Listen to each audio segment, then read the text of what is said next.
is Connie Nast's LGBTQ plus publication. And at them, we're dedicated to celebrating everything that is entertainment, style, culture, politics, art, you name it, like through the lens of the LGBTQ community. So I could not be more thrilled to be here with you all today at the start of Pride Month to kick off this amazing panel with the iconic duo Tegan and Sara.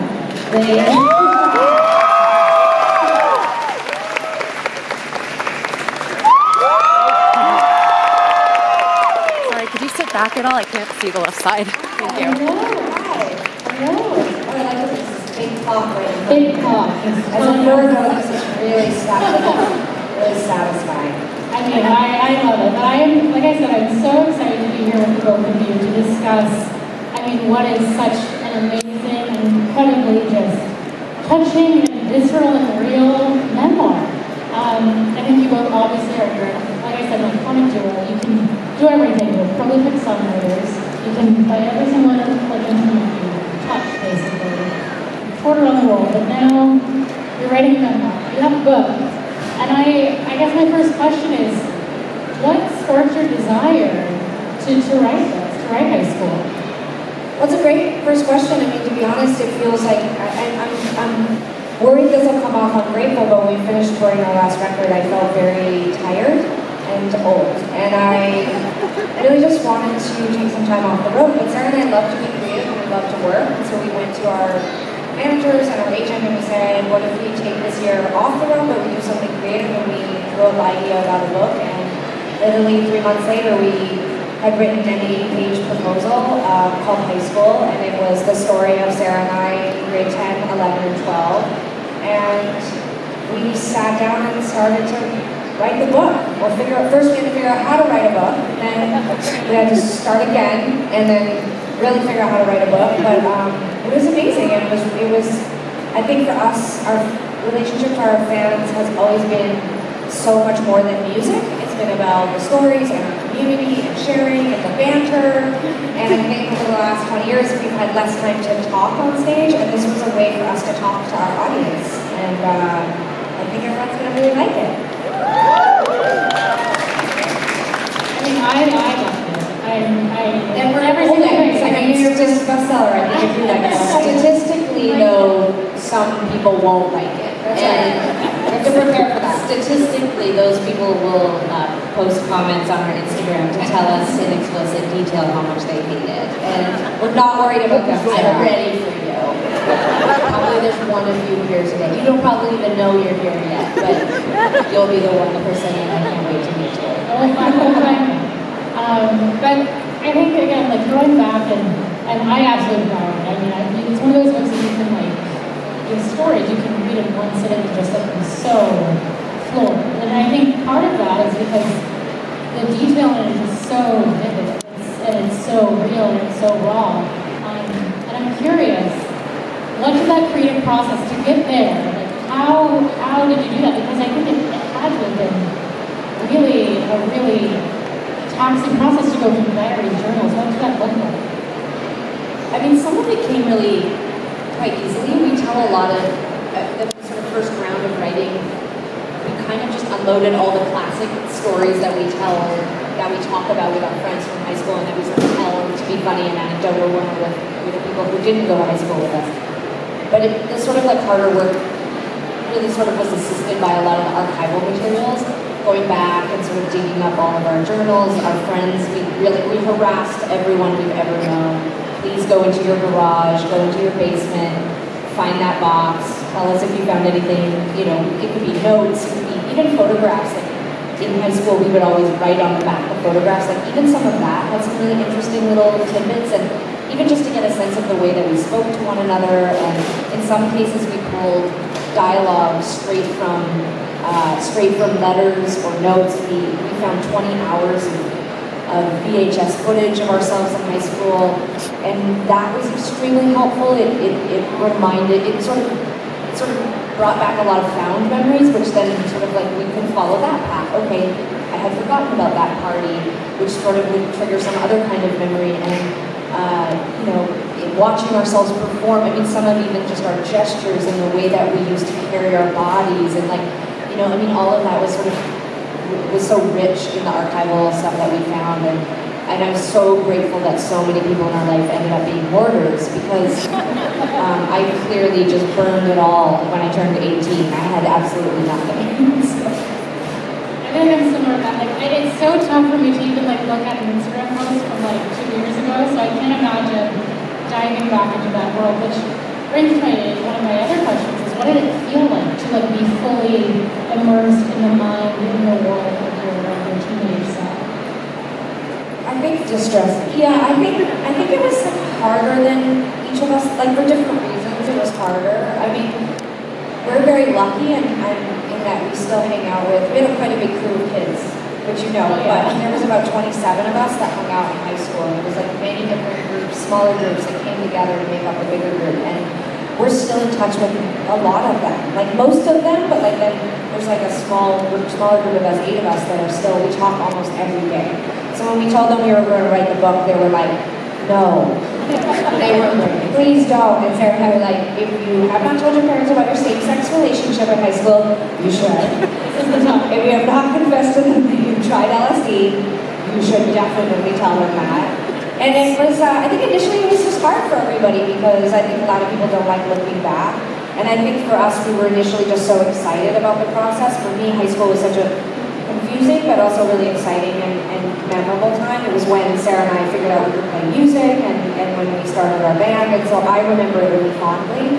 The more we wrote about it, the more these other parts came out. You know, we were closeted, we grew up in a tough neighborhood. My mom went back to university, so we were unsupervised a lot of the time. Sarah and I were really fractured in terms of our sibling relationship. We were really struggling to create our own identity, and so the more I wrote, the more those memories came up. Like Sarah said, the layers start to come away.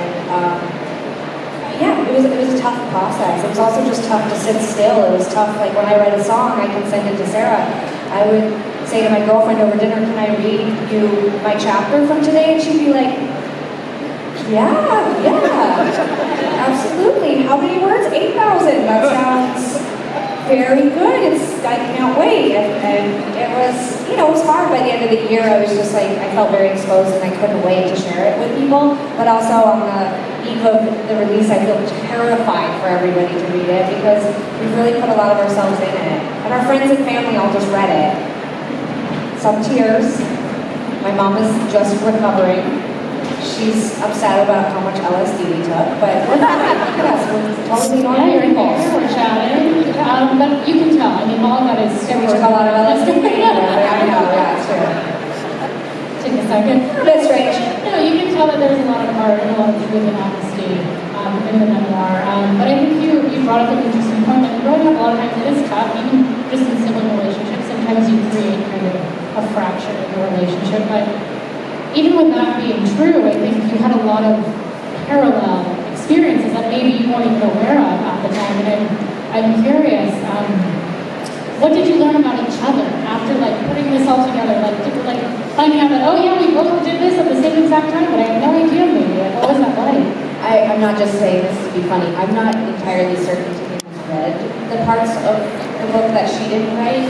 Yesterday, she asked me what I was going to read, which part of the book I was going to read, and I said the title of the chapter, and she got this faraway look in her eyes, and then she said, "I know this is going to sound really rude, but what is that chapter about?" And I was like, to be fair, our first draft was over 500 pages, and then we wrote a second draft, and then a third draft, and then a fourth draft, and titles have changed. We've hidden all our friends' identities. I mean, it's just, that chapter is beautiful. You read it wonderfully. And to answer your question, yes, there was lots we did not. I was very surprised, but you may continue. Oh, thank you. You're welcome. It got me into it. I really like this. It's new for us to talk to each other. Hey, what's up? I did feel like I learned a lot about Tegan. I think what was so shocking. Tell us, what was one thing you learned about reading?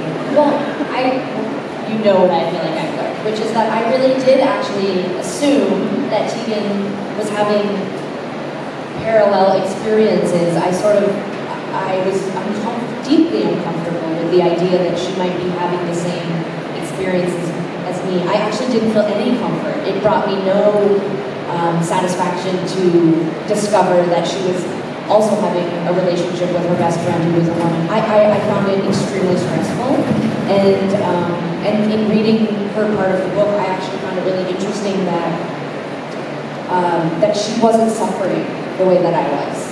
I felt such deep trauma and anxiety about my identity, and it was the first round of writing that I read of Tegan's. I went to my therapist and I was like, I mean, do you think she's just like, there's something wrong with her, that she, like, why did she suffer? Why did I feel so much burden? I mean, I think there was an anger for me in that, why did I suffer? Was there a world in which I wouldn't have suffered as much? And, you know, was that somehow, this is going to be very meta and twin, but sometimes I feel that whatever Tegan has a lot of, I can't have any of. So if she feels this sort of bliss and this sort of comfort and excitement about coming out, it's almost as if then my fate is that I must suffer for both of us. I must suffer the sort of like knowledge that our life is going to be harder. And so she's just, the first sort of round of writing, she would be describing this best friend and, oh, you know, seeing Alex just makes my heart beat faster. And I was like, your heart beat what? You're not worried about homophobia and suffering for the rest of your existence? Like, I just couldn't believe that. I'd say that was there were so many things that we didn't know about each other, but that was probably the hardest part of writing the book, was balancing how different our experience of high school was, but also like how to make it not feel super uneven. Like, because we tell the story, your high school is, you know, alternating chapters, it can feel very much like whiplash between our different stories. Like, Sara has a chapter in the book where she talks about breaking her arm one night when she was really, like, very intoxicated, and she had escaped this house party we were at, and I found her in a park with a bunch of random guys, and they were drinking, and she was like holding her hand weird. And then the original place it was slotted was after, or the next chapter was me talking about going to a Green Day concert. And I'm like, it was so cool. I mean, I write like slightly elevated. Initially, like, it seemed like you were like 8 years old. You're like, I'm so excited for this Green Day concert. And I was like, okay, I think that, yeah, we had really different experiences. But like you said, like each draft, I would like pull back the layers, and and Sara exposed more of that side of herself. It did allow me to explore more of that too, which was cool. I did read her book, side of the book, by the way. But yeah, it was, I think that maybe this is also why we wanted to write this book. I think there's this misconception that twins, especially girls, like that we were best friends and told each other everything, and it was quite the opposite. If anything, it was harder for us because everybody treated us the same, and if you became my friend, you automatically were Sara's friend. And it almost alienated us because we never had anyone of our own. I didn't have anyone to talk about anything with, if it was about Sara, for so long. And high school is really when Sara and I had our first experiences talking to people that we could tell them about each other. And that was really cool to remember that, because like I think our whole adult lives, even now people run into me on the street and they're like, where's Sara? Like they think that she's just gonna pop out from, and we're like grown-ups, like that have lived in different cities for most of our adult lives. And I think this book really reminded me of how lonely it was sometimes to be always stuck with Sara. Sorry. That's how my girlfriend also feels, just so that I know it's actually something that she does tell me that. Yeah. She looks at me. I actually have that effect on everyone, just to sort of, with you, I feel deeply lonely.